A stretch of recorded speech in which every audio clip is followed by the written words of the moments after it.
एखाद्या दिवशी ना भाजीच करायची इच्छा होत नाही. मग असं हलकं-फुलकं काहीतरी खाऊन करायची इच्छा होते. मग बघा इथे मेथी घेतली आहे. मेथीची आपण कोशिंबीर करून घेतली आहे. आता मी मेथी घेतली होती छान तिला धुवून घेतली आणि तिला छान कापून घेतली. बघा आता मेथी कापून घेतलेली होती आपण. एक कांदा बारीक कापून घेतलेला होता. टमाटा पण कापून घेतलेला होता. आता ते मी त्या मेथीमध्ये मिक्स केले.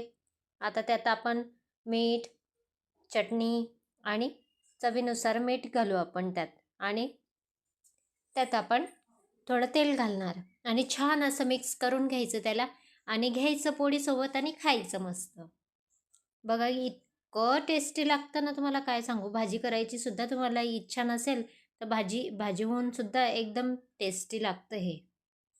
मग घ्यायची पोळी आणि खायची ही कोशिंबीर पोळीसोबत. मला सबस्क्राईब केलं नसेल तुम्ही तर अगोदर सबस्क्राईब करून घ्या अशा नवनवीन रेसिपीजसाठी. तुम्हाला आवडलं असेल तर कमेंट करा, लाईक करा, शेअर करा.